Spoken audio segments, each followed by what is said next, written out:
માજે આપણે જ્યારે પોરો ન હોય એમ આપણે પરોઠું પૂરું થઈ ગયું છે. તો આ આપણા કાકા છે, એને એક હાથથી જીતું પડશે. જો તમે કેમ પણ એક હારે 20 પૂરા લઈ જાય. જય જવાન જય કિસાન ખેડૂત મિત્રો. જો તમે આપણે આ 11 પરોઠા છે, આ આપણે તબેલો છે, એના માટે નિરાવ છે. તો આજે આપણે ખડકવાનો છે. તો ચાલો હવે આપણે તમને દેખાડીએ કે આપણે આ કેટલો નિરાવ છે. તમે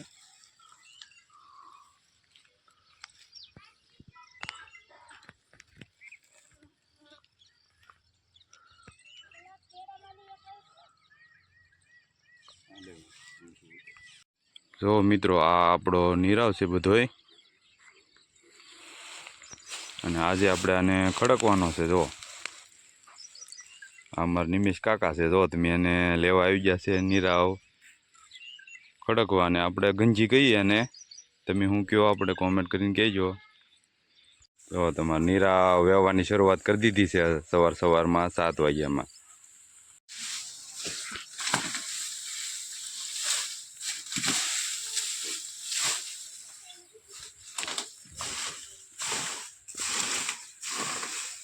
તો મિત્રો આ આપણે નિરાવ ખડકવાનું ટાળ્યું છે. જો તમે એમાં આ રીતે એક આડો પૂળો અને એક ઊભો પૂળો ખડકતા જાવ એટલે વ્યવસ્થિત રીતે તમારે આખી ગંજી છે ને ખડકતાથી જાય. જો તમે આપણે ખડકાઈ ગઈ છે. તો મિત્રો આવા આપણે 11 પરોઠા છે.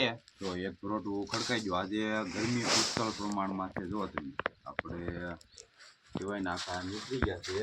તો આ રીતે આપણે આમ ખડકતા જઈએ છીએ આપણા આવા પરોઠા. માજે આપણે જ્યારે પોરો ન હોય એમ આપણે પરોઠું પૂરું થઈ ગયું છે. તો આ આપણા કાકા છે, એને એક હાથથી જીતું પડશે. જો તમે કેમ પણ એક હારે 20 પૂરા લઈ જાય છે. જો કેમ પણ જો ઉપાડે જ નહીં. તો આ રીતે આમ વેવવાના હોય પરોઠા. તો જો મિત્રો આપણા એક ખાનું ભરાઈ ગયું છે અને હવે બીજા ખાનાની શરૂઆત કરી દીધી છે ભરવાની. જો તમે આપણો આ સામે દેખાય તબેલો છે, એના શું આપણે આ તો ચાલુ થઈ ગયો છે.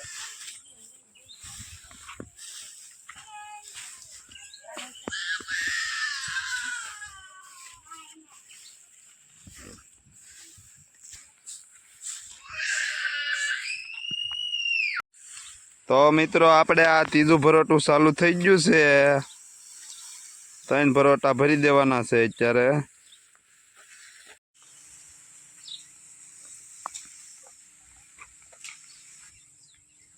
તો મિત્રો આપણી આ નાની ટીમ વેવે છે, વેકેશનનો લાભ લઈ લેવી, પરોઠા વેવરાવે છે.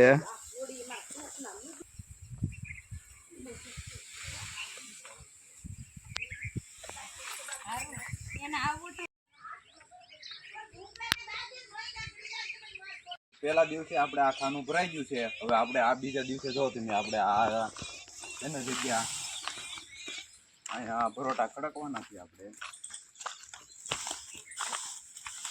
આ રીતે એક આડો અને એક ઊભો સર વ્યવસ્થિત રીતે મેકતો જવાનો.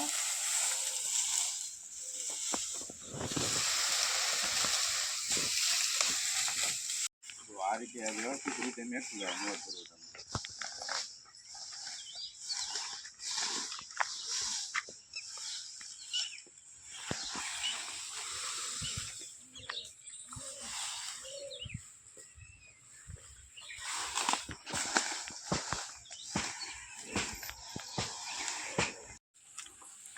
તો મિત્રો જો તમે આપણે આ રીતે કંઈક પરોઠું ખડક્યું છે.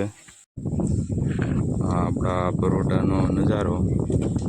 હજી આજે બીજો દિવસ છે, આપણું કામ પૂરું થઈ ગયું છે.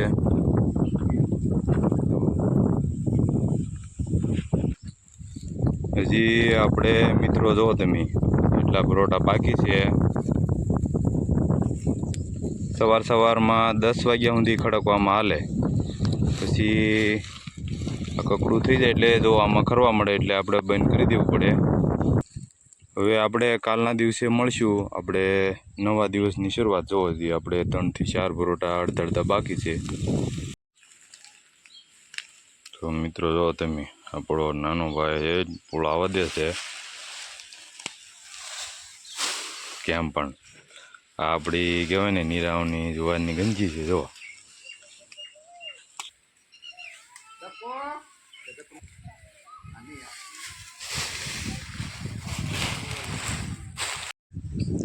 તો મિત્રો જો તમે આ રીતે આપણે કાગળથી ગંજી વ્યવસ્થિત રીતે દોરડે બાંધી દીધી છે, જેથી કરીને કોઈ પણ પ્રકારનું પવન આવે તો ઉડે નહીં. જો ચારે બાજુ આ રીતે દોરડાથી અને લાકડા સાથે મૂકી દીધી છે.